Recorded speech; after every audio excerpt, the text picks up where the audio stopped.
Hi, everyone. My name is Philippa Hughes, and I lead a project called Looking for America.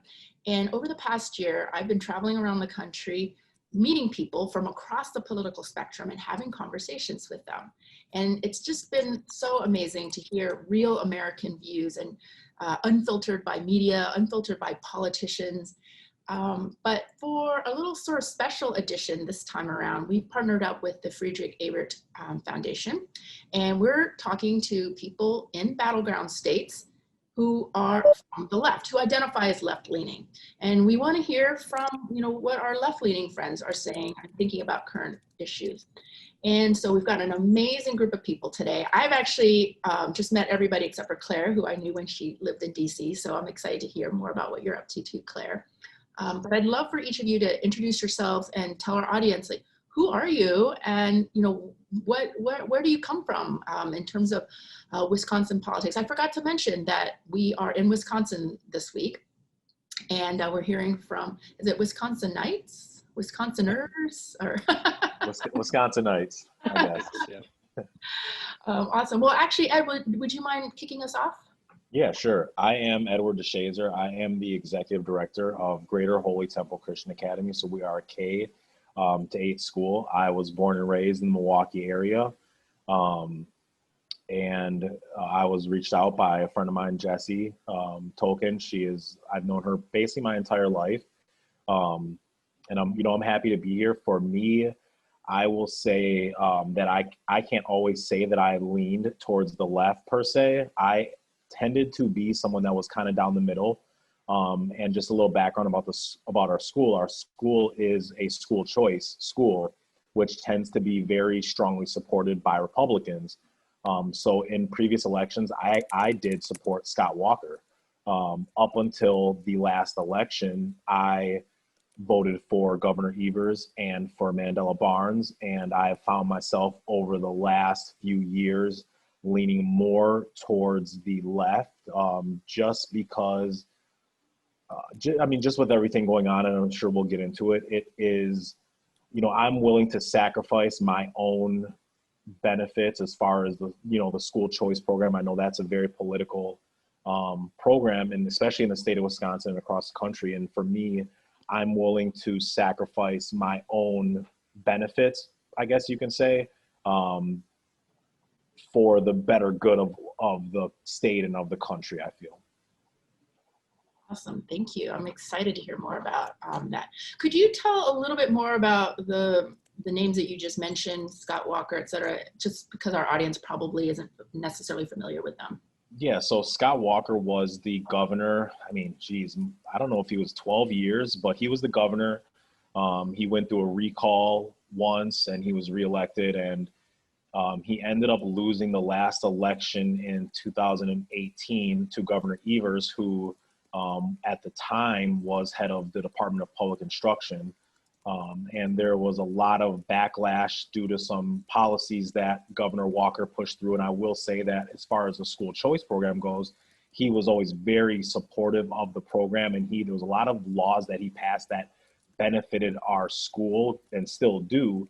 And Mandela Barnes is currently the lieutenant governor, and he is actually a friend of mine, which made it a little easier to vote for him despite the political differences that there may be.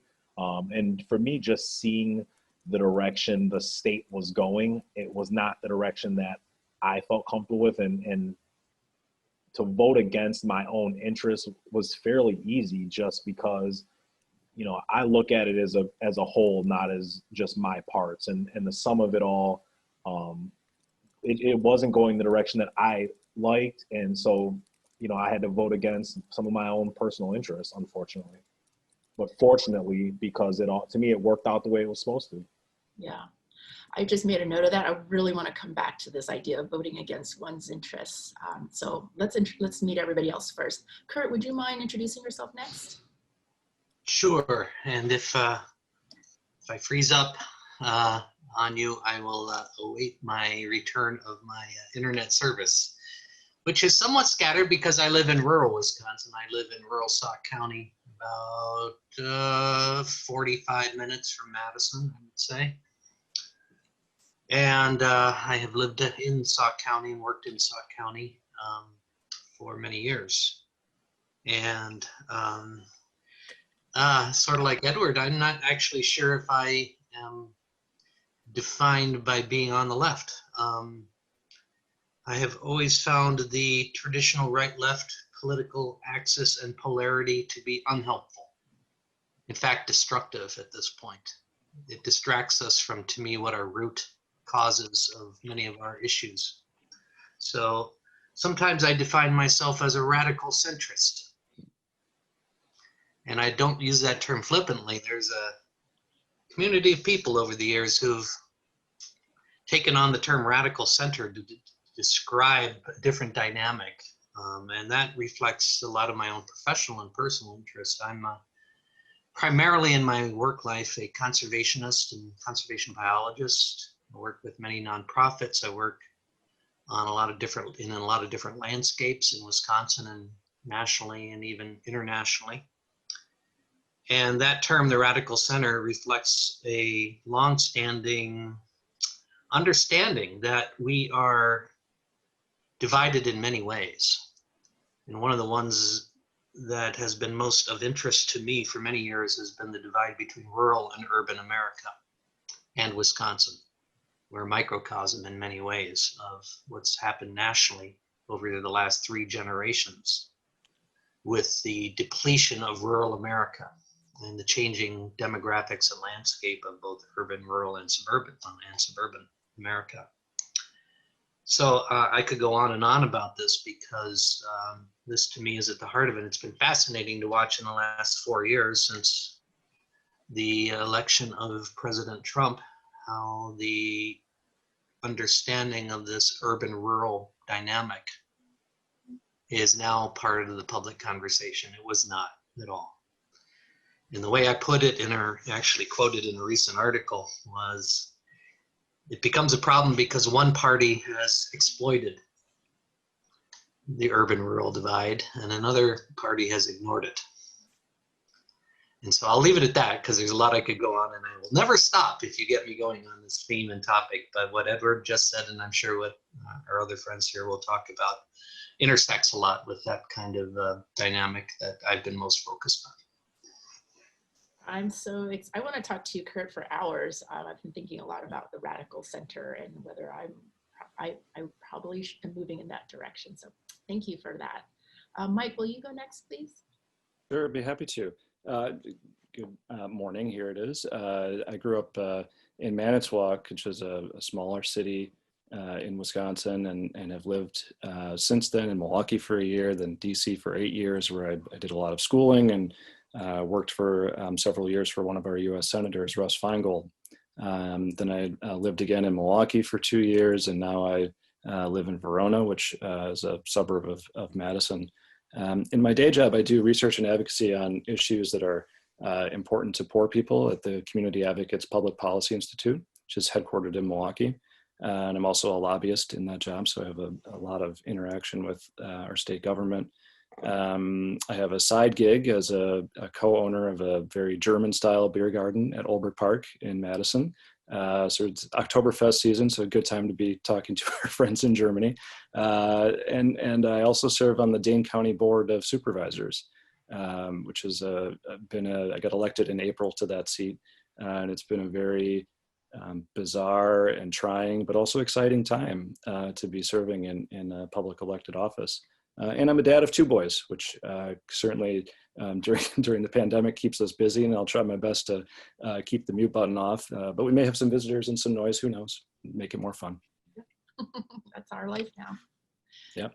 Thanks, Mike. Claire, will you go next? Sure. Hi, everyone. I'm Claire. I was born and raised in Madison. For college, I left, went to New York, and then spent a number of years living in different places, but returned to Madison about 5 years ago. Wanted to be contributing to my home and also be closer to family. I'm really glad I have come back, and it's really a great state. I am the executive director of an organization called Sustain Dane. Sustain is in sustainability, Dane is in the county where Madison's located. We work a lot with private companies who are looking at how to bring sustainability to their practices for environmental health, also for, reducing expenses, profits. We also talk about people a lot and kind of where kind of equity is important for how you get to a sustainable community. I have 2 kids, a boy and a girl. One of them is school aged, one of them is too little, and it's also an interesting time to go through the pandemic with children. I'd say I am on the left. I was raised in a very democratic family, household, watched debates and talked about it as a kid, and feel really kind of settled in that area. But my family is not all that way, my extended family. My parents are from a very small town in Wisconsin. My grandpa owned a soft water business there, kind of the small business side. And even today, as I know a lot of people are going through, we have very big divisions in our families that we're talking about, and hard conversations with parts of our family that feel differently, and we're kind of talking past each other. So I'm excited for this conversation and what we all can bring to it. Thanks, Claire. Because we're, this isn't necessarily the classic kind of bipartisan conversation that we normally have. I thought we could talk about, like, how do we talk to each other? Because there are, Ed, as you point out, like, we have a lot of conflicts even within ourselves. And so I just find it really interesting to figure out, how do we have conversations with our actual family versus how we actually have conversations with strangers? Like, I find it much easier to speak to strangers who disagree with me than my family. There's not history there. Too much stuff. How do you all manage those kind of conversations in your personal and your professional lives? I guess I'll go first. And for me, it's a little different because not only is there the political aspects that are going on, but with everything else with the Black Lives Matter movement. So I have much more difficult conversations that I've had to try to have with friends of mine when I see things they post and they say. But for me, it's about trying to get off of social media. And I'm just as guilty as anyone else. You get on there and it becomes a back and forth. And when it's all said and done, no one has learned anything. No one has listened to the other person. It was literally a back and forth of posturing for a bunch of strangers, and then nothing was solved. So I have some business partners that don't agree with me politically, and we have sat down and had just good conversation. I think what happens is right now people, they listen to respond versus listening to understand where someone's coming from. And it is very difficult for people to have empathy for one another. And that's whether you're Republican or Democratic. And it's understanding that how you are raised a lot of times influences how you are when you get older. And I think people don't think of that. They just assume that their perspective is right. And if people don't agree with that, they're wrong. Where for me, I've actually sat down and there's other friends that I thought were good friends where I reached out and asked them to have a conversation and they didn't want to. And at that point, to me, how I feel is, if you're not willing to even listen and have a conversation, then I don't really see where a friendship can lie, because friendships are built on understanding and respect. And if we can't sit and have those conversations, then, I'm getting too old to just have friends to have friends. It's not a popularity contest anymore. It's, I'm trying to surround myself with people who support and believe in me, even if we don't believe politically, you still have to understand and support where I come from. Yeah. Well said. Kurt, you mentioned, the rural-urban divide. I'm really interested in exploring that a little bit more, because it isn't just about Democrats and Republicans, conservatives and liberals. There is a cultural divide, I think, that's happening. Can you talk a little bit more to that? Oh, I could talk forever about that. So I'll try to be succinct. Yeah, well, we'll start with this. Everybody's now familiar with red and blue. and in our political maps. It's not blue states and red states. Every blue state has red rural areas, and every red state has blue cities. So much more fundamentally, it's about the division between urban and rural America, with suburban America kind of there, always in the middle, going one way or the other, more purplish, right? And partly I'm an environmental historian in my professional background too, so I've done a lot of work on the history of environmental and conservation ideas, but that blends into our changing social reality too. And a lot of this for me traces back to the changes in agriculture. In most of America, rural America is agricultural.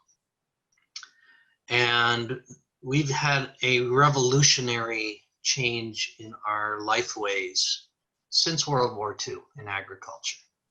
And it's not separate from the cities because we're all connected. But as agriculture has become more industrial, and as small towns in rural America has been depleted and exploited, as the environmental expression of that has become more and more problematic, as our food systems have changed, as our economies have evolved, as our demographics have shifted, we've created this divide between our urban communities and our rural communities and landscapes. And we hardly recognize it. Since 2016, there have been endless commentaries on why the people in rural America are different from the people in urban America. And every newspaper sends reporters out to talk to rural people. It's almost a parody. So obnoxious. Yeah. And yet, if you read those dozens and dozens, hundreds of articles, you'll hardly see the word agriculture mentioned. And you cannot understand what's happened to the American political landscape without understanding the actual ecological, physical landscape. And that reflects these changes in agriculture, in my view. It's much more than that, obviously. And so we're reckoning with that right now, just as we're reckoning with other dimensions of our cultural life. There's anger and resentment in rural Wisconsin and America over these changes, these rapid, unprecedented changes. And there's resentment out of urban America against the rural population.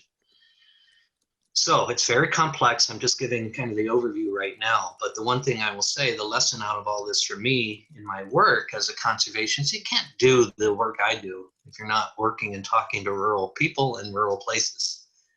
But I'm equally devoted to connecting urban and rural people because it's all the same problem and the same opportunity. So my shorthand way and my little kind of talking point that I developed over the years is, look, we can all dwell on the things that divide us, but we all dwell within landscapes that connect us. And we are connected by our food systems, by water, by wildlife and biodiversity and migration paths and so forth and so on. So I'll just leave it at that because, again, I can wax forever on this. Kurt, if you haven't, Andrew Yang goes a lot into this, and I was a big proponent of him, just because when he talks, he makes sense and he goes into depth. It's not just canned answers. And if you get a chance, listen to him on the Joe Rogan podcast, and he goes into depth about agriculture and how that has caused a lot of issues in the country that, like you said, people just have ignored and don't talk about. I think you would find that very interesting because, like you said, it is something that has been ignored. When you look at so many things like even daylight savings time and the school system, all these things were developed around farming, but our society has moved so far away from that. So I can definitely understand where agriculture has felt left behind by many of the people that represent us. Yeah, and I'm very to hear from Claire, but just a quick point on this. Yeah. You're cutting out, Kurt, but I actually was going to go to Claire because I was thinking Noticed about the sustainability question.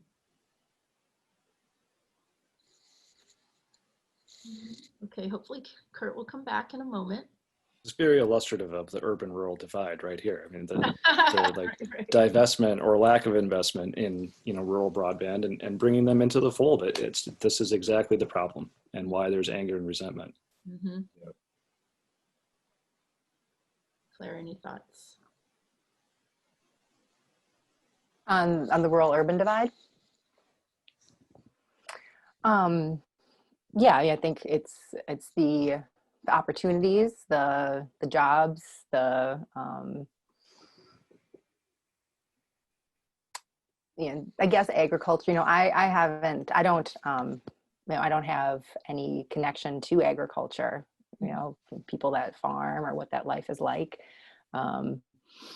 and work mostly with it in terms of thinking about all of the sustainability aspects of agriculture.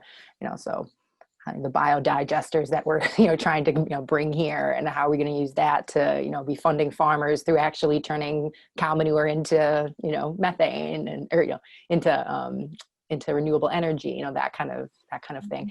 You're trying to think about new economies type approach to it, or the preservation of land, right? And how do we, there's been some work here to actually be purchasing land from farmers to value it for preservation, not valuing it necessarily for production of food, as something else to think about for that.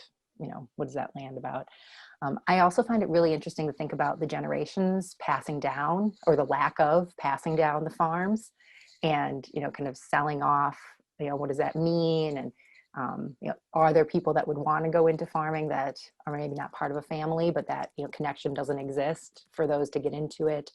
I think there's certainly a divide in our state, and say yes. And I think it's a really important part of understanding kind of who we are as a state in a lot of Midwestern states. Yeah. And so I think often lost in this conversation is that there are so many commonalities between the challenges in urban settings and the challenges in rural settings. Everybody struggles with schools and whether our school is a good school or not. There's a common struggle with roads.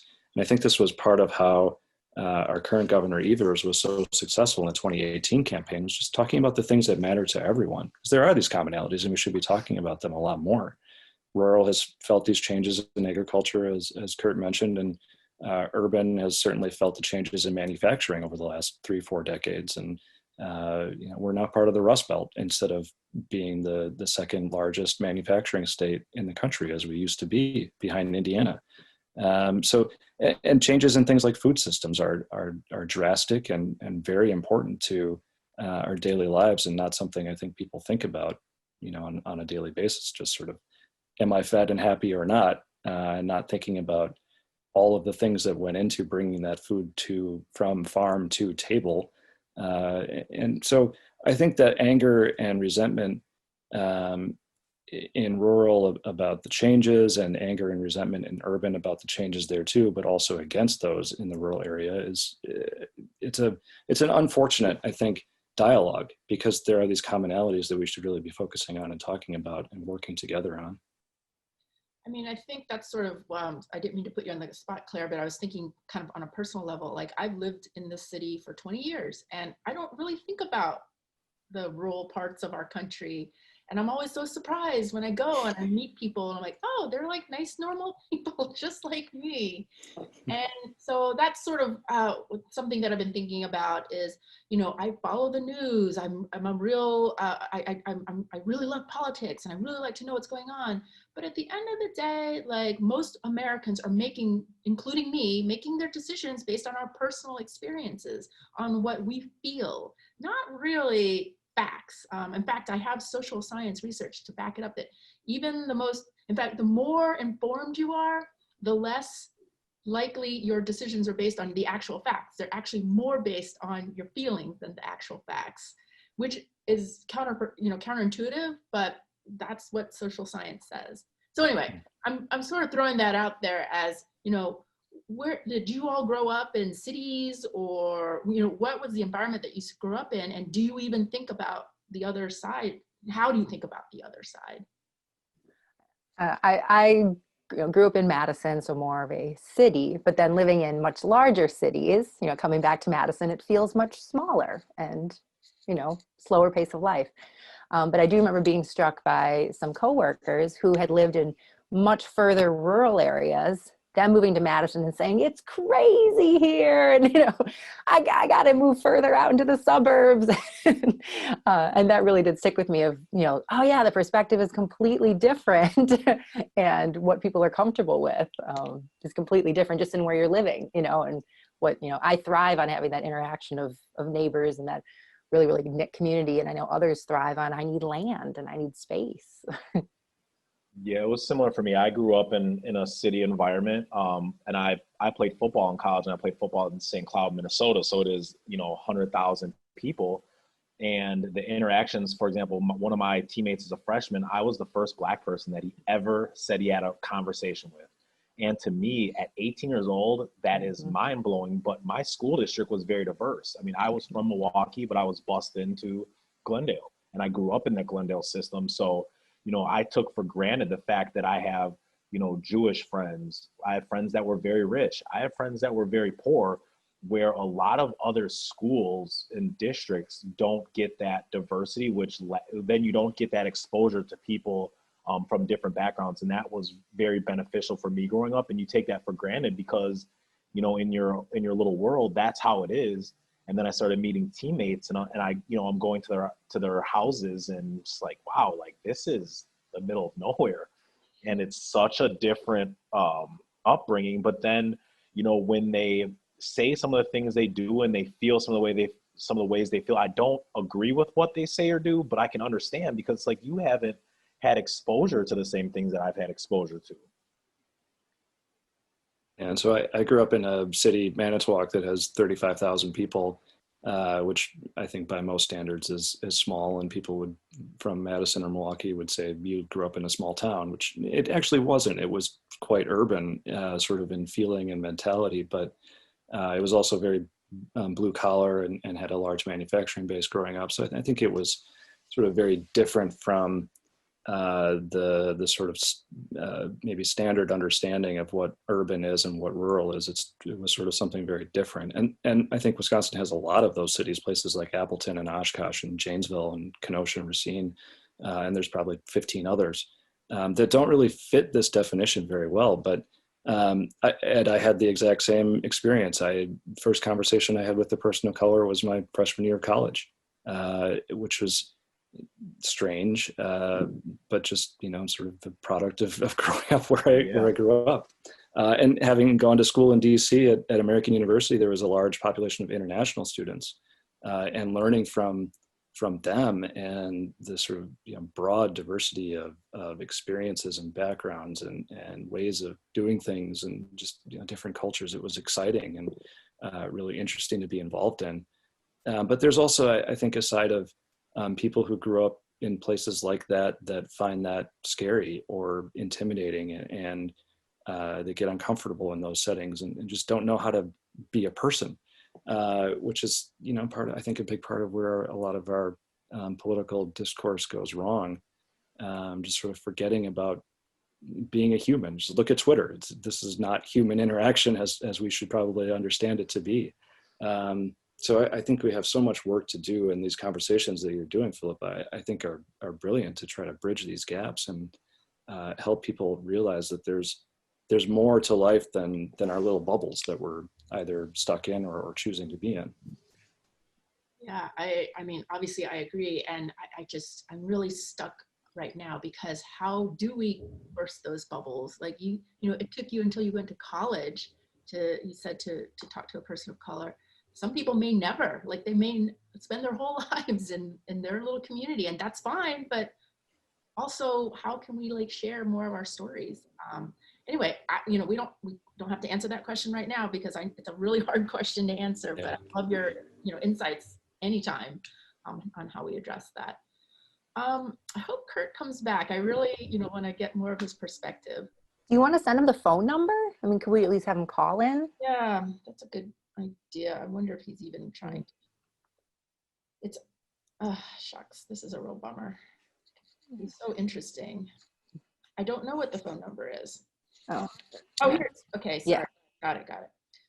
All right, let me just do that real quick. We're gonna edit all of this part out. You just put his face up on the where the phone will be. All right, hold on. Well, this is editing. I'm going to remove that little tractor behind me. Oh, Okay. So what was it? Was it an agricultural tractor? That would have been perfect. Well, it was, but it was like child's tractor. Oh. This is the quietest room with the best internet. Well, I thought we could talk a little bit more about current events. You know, every week, as you know, things change, and it's sort of like I never really know where to begin because everything last week seemed very important.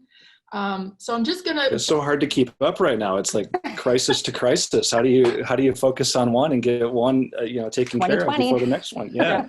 Yeah. I mean, it feels like not just 2020. Like it feels like the last 4 years. It's like I don't know. Like Yeah. what's the crisis du jour? So this week's crisis, I thought we could talk about Trump's taxes.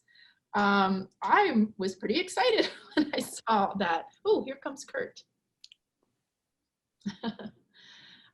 Let's give him a second. Kurt, you're back. Yay. Welcome back, Kurt. Yay. Welcome back. Welcome back, Kurt. We had a great conversation about rural and urban. You can, And we appreciated that your absence was sort of illustrative of the disconnect. yep. It was not planned that way. Yeah. I actually upgraded. The cable made it out to my corner of rural Sauk County. That's the longest interruption I've had since then. It was not planned that way. Well, But since you're recording this, I'll be very eager to go back and well, we thought we'd go on to some current events. And so we were just saying, this week's, crisis du jour is about the Trump. Well, I thought we could talk about Trump's taxes and how excited I was to see those reports and the reports are still coming out. It's pretty amazing. What do you think? I mean, probably it's not going to make a difference, right, to voters. That's sort of my gut. What do you think? I think it might. I think people are generally skeptical of people that are seen as, and I don't know if he really is a fraudster, but it's certainly seen as a fraudster. I think some of his business dealings, things like the Trump steaks and Trump wines, like how ridiculous. But the fundamental problem to me with the taxes is that this isn't a Donald Trump problem only. We have people like Jeff Bezos and others who are in the same boat. And so we have this tax code that favors people who are extremely wealthy and can hire the right accountant to figure out how to make it work for them. So we have a system that can be gamed if you're smart enough and you have the privilege and you have the right people working for you. And that's a problem. That's an advantage that those of us who are paying our taxes and doing what we should do, especially running a business, I think as I mentioned, it's sort of unfathomable to me to have a $0 due at the end of the day.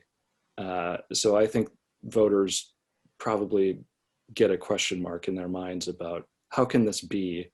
How can we have a system that's like that? And I think part of the problem, though, is that we've had, and I think we can point the finger at both sides on this, that special interests have bought a tax code that's favorable to whichever issue they're working on. And that's fundamentally unfair to everybody else who is doing things right. Yeah, I agree, Mike. And that's a conversation that, along with taxes and, justice system and all those things, people say that the system is broken, and the system is not broken. The system is doing exactly what it was designed to do by the people who put it in place.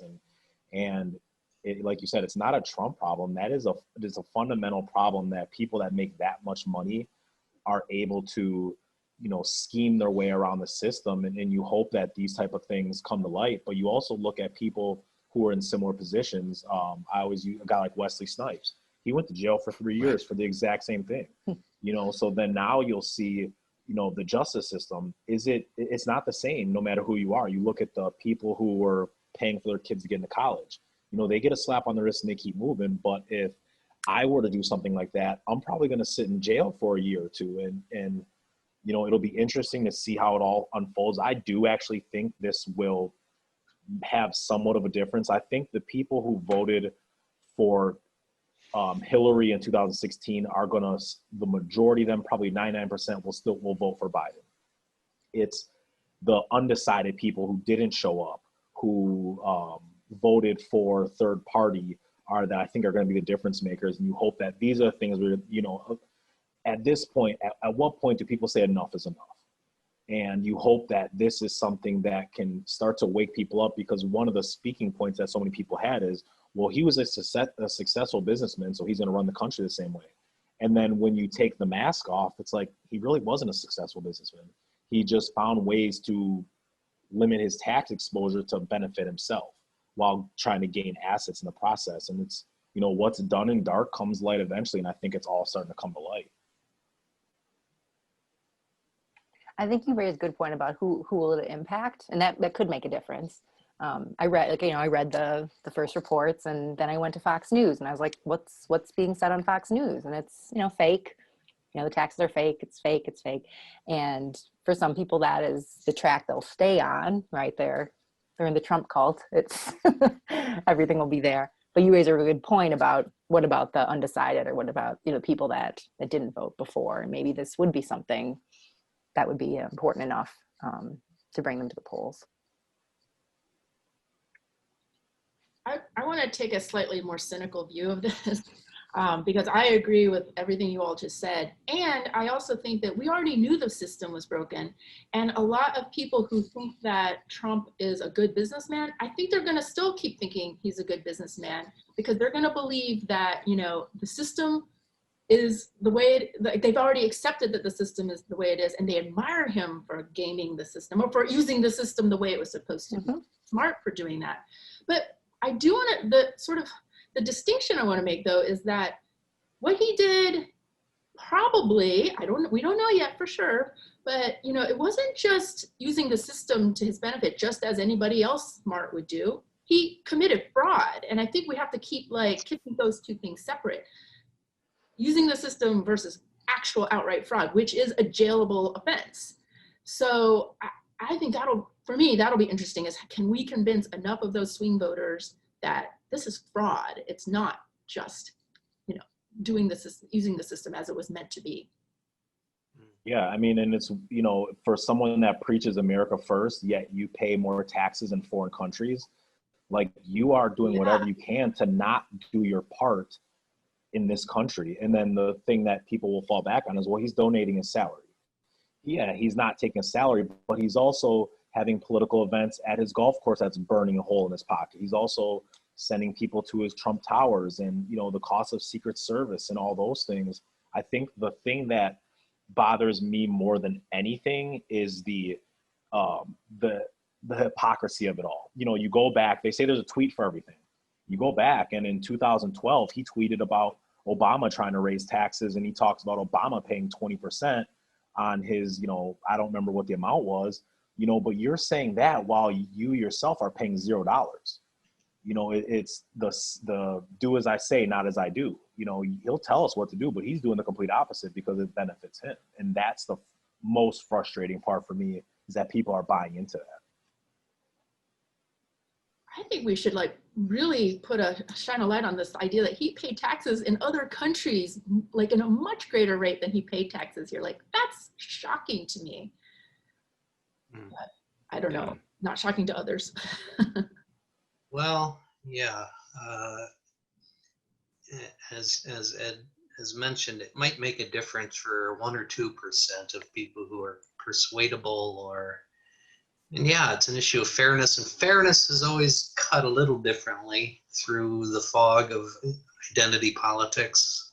So there might shave a few percentage points off of supporters, but we're in a really tragic situation where political identity has become so locked in and so impervious to change that it's going to have any other individual in the position of president. This would have been, of course, political suicide, obviously. But we are in a situation where we are locked in. The value systems have locked us into our places in terms of political identity.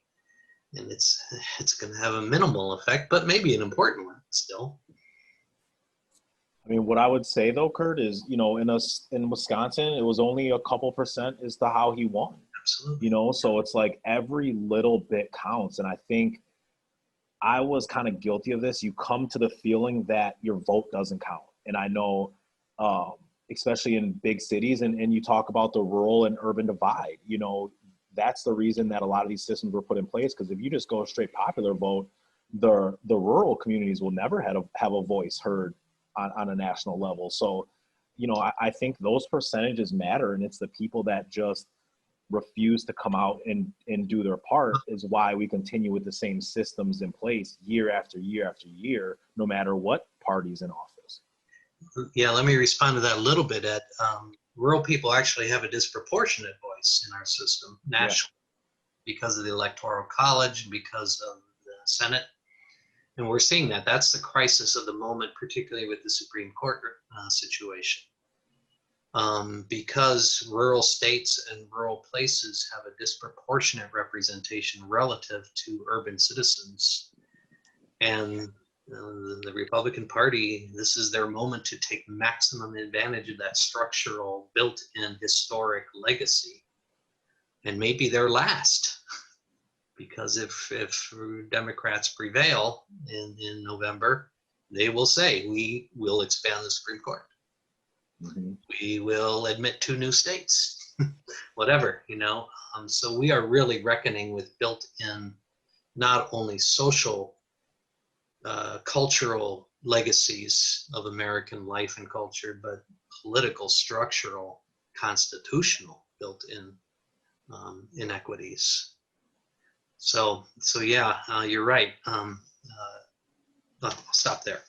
No, I agree with you completely, Kurt, and it makes sense. But like we had kind of talked about it earlier, we have completely different situations, but our problems are the same.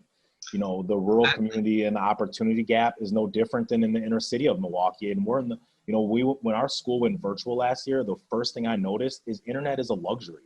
As much as people like to think it's just some, it's part of everyday life, the same way you're just getting certain services out there. We have kids that have surrounding their neighborhoods that can't afford to have those things. And, we have a lot of the same problems, but I think the issue is how do we solve these problems? That's where a lot of the disagreements are fundamentally with people, but it's the same problems that you're having, that a lot of the kids in the inner city and families that I work with in the inner city are having the exact same issues. Absolutely. And let's just choose one more of my favorites, and that is our food systems. We know and have long known that folks in cities, especially in poor communities, don't have access to healthy food in the same way. Milwaukee's actually been a real leader nationally, even globally, in trying to address that issue. And so we have a lot of, every problem suggests its possibilities for solution and opportunity. And it's one of the ways we can overcome the divide between urban and rural, is saying, look, we all want healthy food. We want all want farmers to be supported in their hard work, and we all want communities access to a fair and healthy food system, just to choose one really important dimension. So yeah, every problem always suggests a positive solution. But our political parties don't work at that level. The money, especially in Wisconsin, has poured into dividing us. It's manufactured this division that exists. Well, let's say it existed, but it hyper-inflated it. And so yeah, it's hard to overcome it, because the Democratic Party said if we can just get 51% of votes out of Madison and Milwaukee, we can ignore the rest of the state. And if Republicans said if we can gerrymander the whole state of Wisconsin, we don't have Madison and Milwaukee. They're not real Wisconsin anyway. That's the divide we found ourselves inheriting after, and it didn't just happen. It was manufactured, and it's been building for decades. Kurt, don't get me started on my rant about the polarization industrial complex that is fueled by profit and not people. But my friend calls it the conflict industry. Mike, do you work or think about the food systems, like the disparity in food systems in your work with poor people's advocacy? Yeah, I mean, we largely defer to the organizations that are working directly on those things, like the Hunger Task Force in Milwaukee are outstanding and do really good advocacy on these issues. Same with Second Harvest, that has a pretty large statewide footprint. And so, I mean, yes, the people who struggle and have low incomes, obviously they struggle to find healthy food and a healthy lifestyle. And all of that ripples into the inequities that we see in outcomes in education. Ed, I'm sure you see this. If a kid's hungry, that kid can't focus on learning. That's the sort of first thing that goes out the window, is an ability to learn and concentrate and be in the moment that they need to be be in school. And then there are so many other things that follow when there's any kind of economic insecurity, but especially food security in a household, violence, just the sort of breakdown in peace that can happen. So yeah, it's certainly an issue that we work on, and I wish that our policymakers were paying a lot more attention to, especially during a pandemic when all of the insecurities that we saw before have been so largely magnified by people losing jobs, by their ability to inability to use things like public transportation and go to places that they used to go to be fed and be warm and be safe. And with winter coming, I think we're really looking at a dark period for people who were struggling before and struggling even more now. And it's just so troubling that we have a legislature that hasn't done anything in months. We have a Congress that's sitting on its hands, unable to pass another stimulus bill that's absolutely necessary to get us through the next few months. It's just so disheartening, and the pandemic has really highlighted, I think, the inadequacy of our system of helping people get through a hard time, and the sort of incongruity of our government's ability to meet a difficult moment. It's just not able to do it in a timely way. And some of that's by design. This is another institutional problem of our constitutional republic, but it's also had, probably a historic benefit in a lot of ways. But when times are tough, it's just too slow moving to really meet the moment here. And people are suffering. We need to just be doing so much more.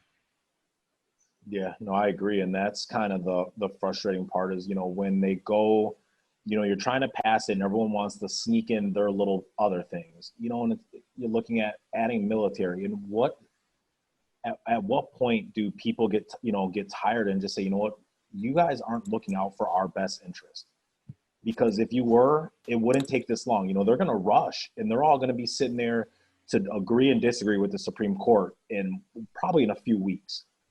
But they didn't rush when the people who voted them into office needed them the most. Like you said, they're sitting on their hands, and there's going to be a harsh reality come this winter, especially in places like, in the Midwest where it gets cold.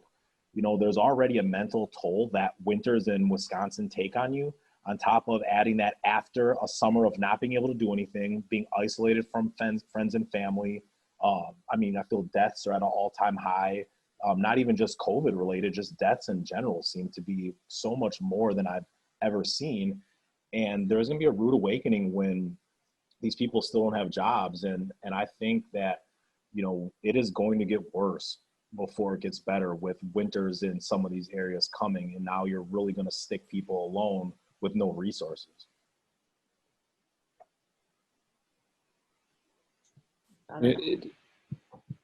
It's really sort of blown a hole in this idea of American exceptionalism, that we're just so much greater than everybody else. And we're really struggling, I think, with that identity and proving that we have a lot more work to do. And the choices that we're making in policy are, based in the wrong things, it seems, either a bad value set or trying to satisfy some interest that's looking for that, instead of really taking care of the people who need to be taken care of, and doing this together as a people. It's hard to watch. Yeah, and I think a lot of that just is how, I always look at inequities in the Black community, and the first thing people will say is, well, those people could have made better choices.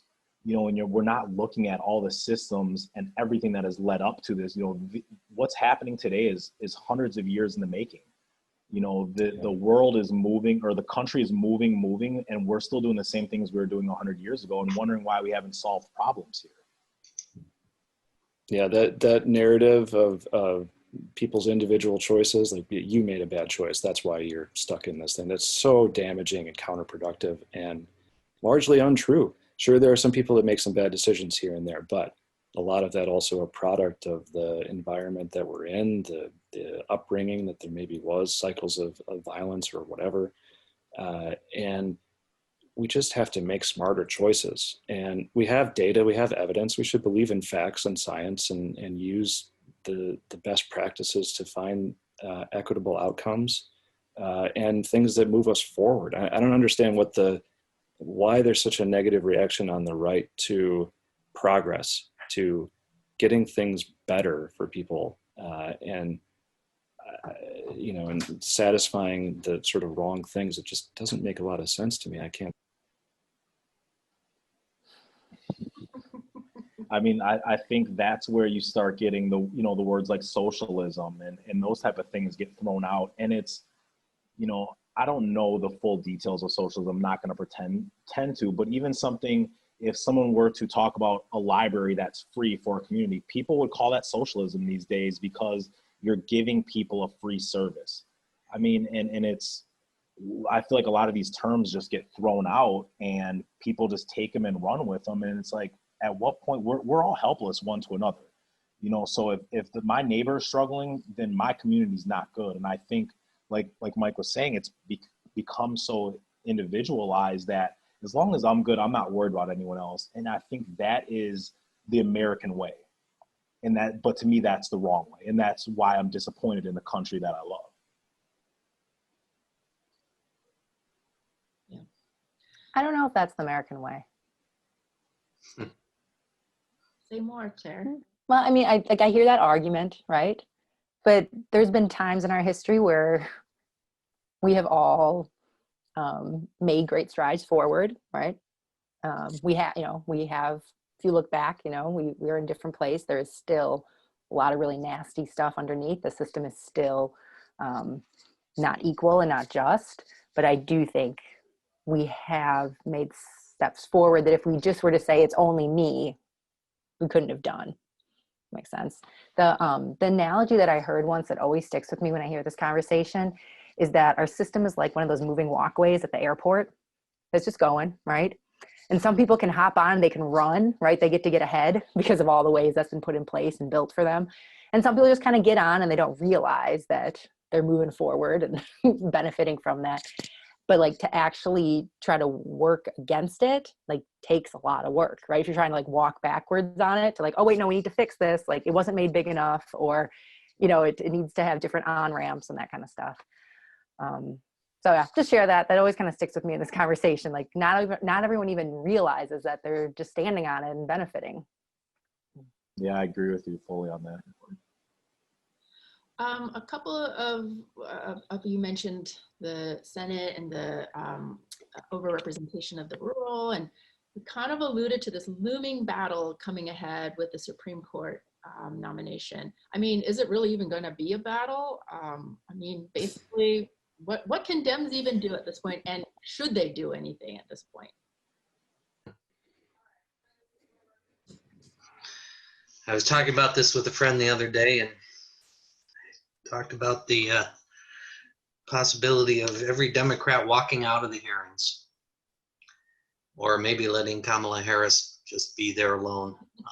But it's more than obviously about the Supreme Court seat. It's about fairness, fundamental fairness, and the utter hypocrisy and the abuse of power, the destruction of the Senate, the politicization to a hyper degree of the Supreme Court. It's all of it coming to a head.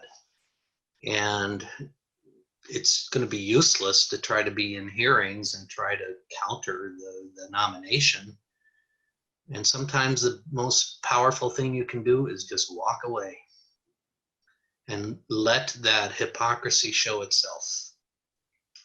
And again, I say that not as one who's always been a partisan for the Democrats at all. I've always been fairly independent in my own viewpoints, but we're no longer in an equivalency.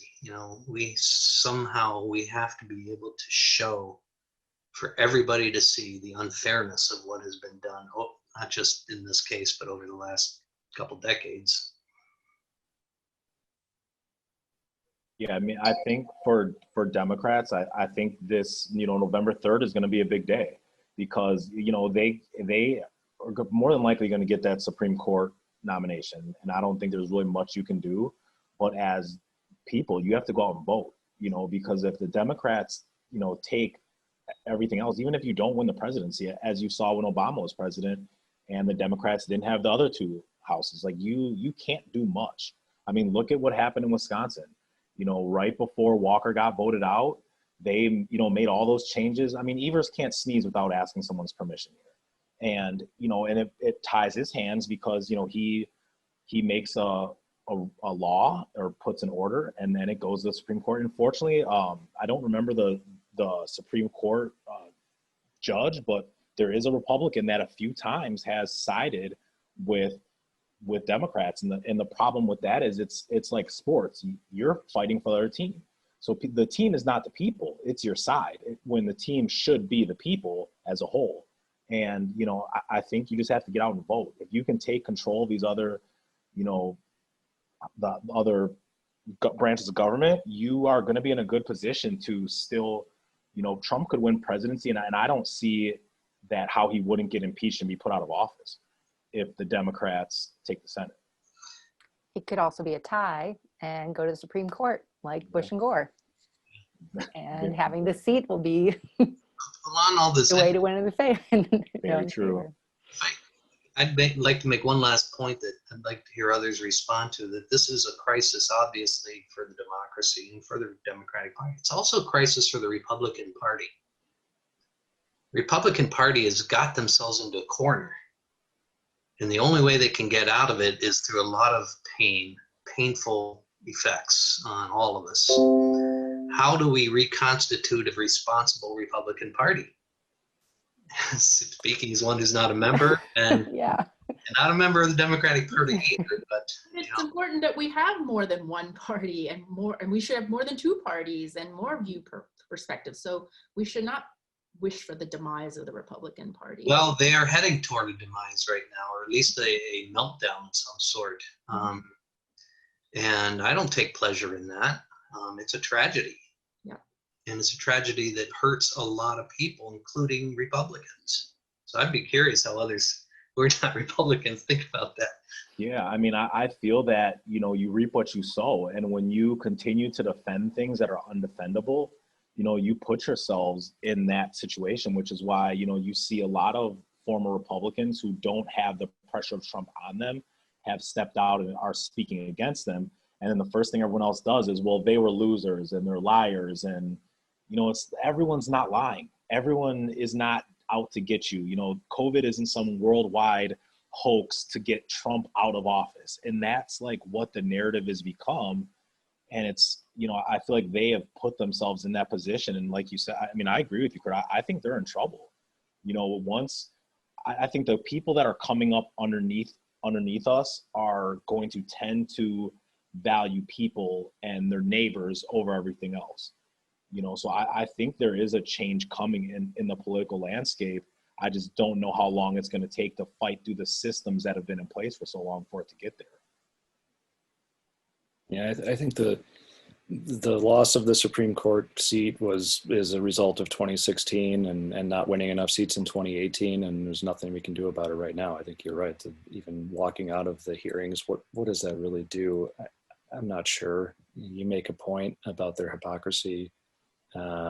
That's important, but I think it's not going to change the result. That's baked in. That's a result of losing elections in the past. And I hope that people on the left side, on my side, realize that we can't lose these elections. We can't not show up. We can't vote for somebody who's not going to win in a third party candidate. We have to show up and do the work and win these things. And we will likely be outspent in every election. That seems to be the trend that's been going for a long time. And the thing that Republicans, that Mitch McConnell and his team have understood is controlling the judiciary means controlling your own destiny.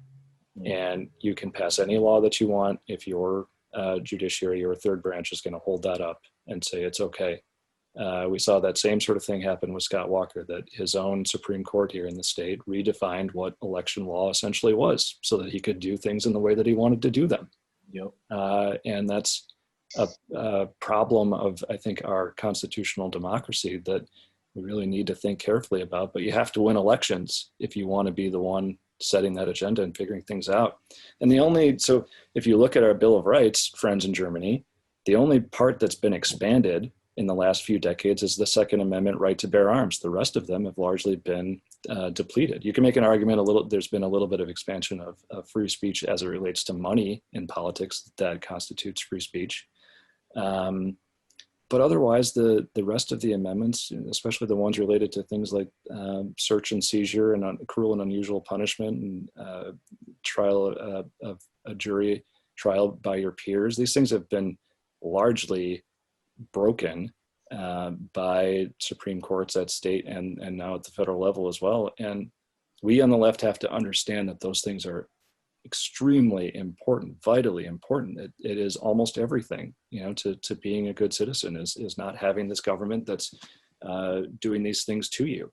And so the right understood that, and they have understood what it takes to win the power to control their destiny. And I think we on the left need to think very carefully about how is it that we are going to get power and keep power, but do it without sacrificing our principles, obviously, which I think a lot on the right have done, as you mentioned, Kurt, and they probably broke themselves in the process, but they've gotten to this point where they can do what they want. Yeah, I think piggybacking off what you're saying, Mike, our school is we're a polling place. And I think it is critical, and I think the Republicans have figured out every election matters. Just because the president's not on it, it doesn't make it matter any less. And I can say, we're in the city neighborhood, and the line when Obama was running, I mean, it probably went blocks. But come, 2018, it was probably 50 people that came through. But these other elections are just as important because, the president can only do so much. And that's the election, especially, poor in the Black community, they will come out, for Obama. They somewhat came out for Hillary. They will not show up when it's a Supreme Court election and these other things. And it's like, these are, the Supreme Court is almost more important than the rest because you can fight it all the way to there and they're going to ultimately decide what they want to decide. And I think people are starting to become aware of that, but you have to get out and vote you can't take any election for granted if you want your voice to truly be heard. On that note, I want to share a little theory on the record that I've been thinking about recently is that now, if it does, like you said, if the election does basically come out equal and it's unclear about who wins and it does go to the Supreme Court, I think it's it will get decided against Trump, even though he has his majority of conservatives, because they've got what they want. They got the conservative Supreme Court and they got their tax cuts for the rich. And they actually need him to get out. He is destroying the party. And all those people Republicans who want to run for president in 2024 would rather run against Joe Biden than to be a third-term Trumper. So that's my theory that I'm putting on the record, that if it does come out even, a silver lining is at least we'll get Biden. I hope you're right. Despite all odds. Time will tell. So let's, this has been so amazing. I really appreciate hearing all these perspectives. So much to think about too. I feel like we could have a whole conversation with each of you, just talking about stuff. So thank you so much for taking the time to talk today. Thought maybe we could end on a kind of a fun note. Can you make a prediction for which way Wisconsin's gonna go, which way the electoral votes in Wisconsin are gonna go in November? Yeah, I think Wisconsin is going to vote for Biden. I think Biden takes it, and I was someone that was telling people Trump was going to win before he was even picked. I think if you look at what happened with the Supreme Court election in April or March, whenever that was, the fact that people still got out and voted, I think that really showed, and I think people are tired. If Trump didn't win last time, I think Walker is still our governor. I think because Trump won, people are like, we're tired. And I mean, Walker won everything he ever ran for, and he got beat, so I think Biden's going to take it. And I'm one of the people where I don't think it's going to be as close as people think. I hope I'm right. Well, I've worked in politics now for a long time, and lived and breathed the polls, the polar coaster, as some call it, sort of going up and down in my feelings with it as it goes up and down. And I think I sort of swore off after 2016 looking at those polls because it's just not helpful to my psyche and how I do things. So, well, why bother? And so I probably shouldn't be in the prediction game either, but I like to believe Ed's right that Biden wins big, more than 5% spread.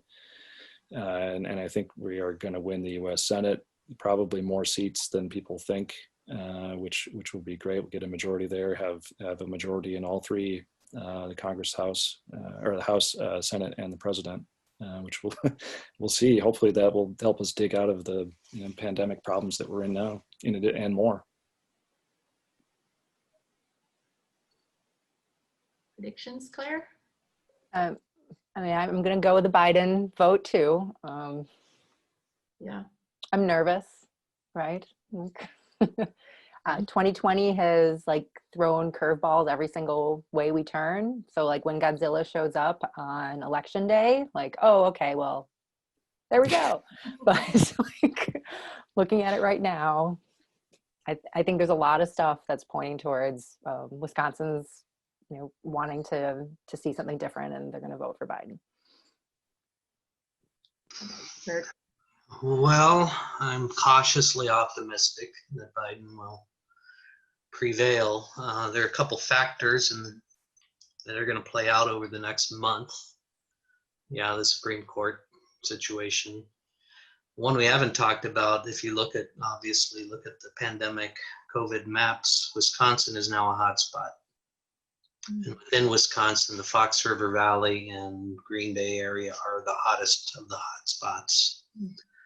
And that may have an effect. I mean, if the curve does not go back down, those areas are going to be in crisis. They're already in crisis. Green Bay is already facing a health crisis, particularly. I live in I'm in the swing county of the swing state. Sauk County is 50-50. Trump won by 100 votes. Wow. The other factor that I'd mention here that's very relevant for Wisconsin and is not so much appreciated nationally, although it's getting more attention lately, is western Wisconsin. Where I live, the driftless area of western Wisconsin, Philippa, this is the non-glaciated part of Wisconsin. Okay. And it may seem not relevant, but it's highly relevant. Western Wisconsin is one of the few parts of rural America that tends to vote at least more in the center, sometimes more on the Democratic side. There's reasons for that, and I've written about this myself, actually.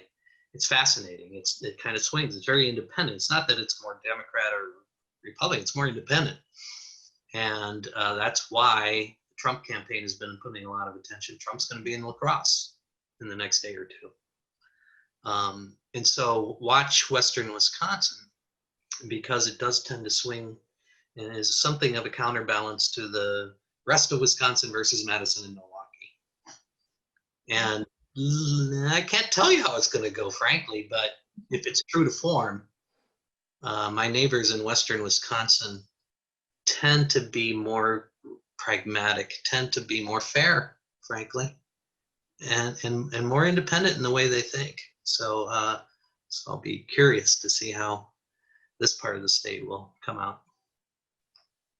Well, Yeah, and then too with the whole thing with the absentee ballots, getting pushed forward a few weeks, and I'm just obviously, I personally feel that more Democrats would be people that vote absentee than the other way, and do mail-in votes, which is also why the Supreme Court was so impressive for me, because there was a lot of them that didn't get counted. So I think that race would have been way more lopsided than it would have been, or than it was, if the absentee ballots. So I mean, the thing that I plead with people, my mom was one of them, is, go vote. I wouldn't trust mailing anything with the climate the way it is right now. It's like, show up to your polling station. I think that is one of the ways where, we're not going to find out who's president probably till December or January, unfortunately. It's not going to be a night decision like we're, a couple of days later like we're used to. There's going to be some chaos that's going to happen after the election. Even if it is lopsided for Biden, I still think there's going to be a lot of chaos. And, I just think people showing up to vote is going to be the only way to somewhat put a Band-Aid on that. I think that's a great way to end. And, we're going to be sharing this with an American audience too. So I hope whoever's listening is voting, and Go vote. Everybody vote. Everybody go vote. And I have to agree with you. Like, if you feel comfortable and safe voting in person, please do that. Thank you again so much. This has been so enlightening. I am watching Western Wisconsin, and I feel more hopeful than ever, actually. I came into this feeling a little cynical, so thank you. Take care, and thank you again. Nice to meet everyone. Thank you all. This was great. Be well.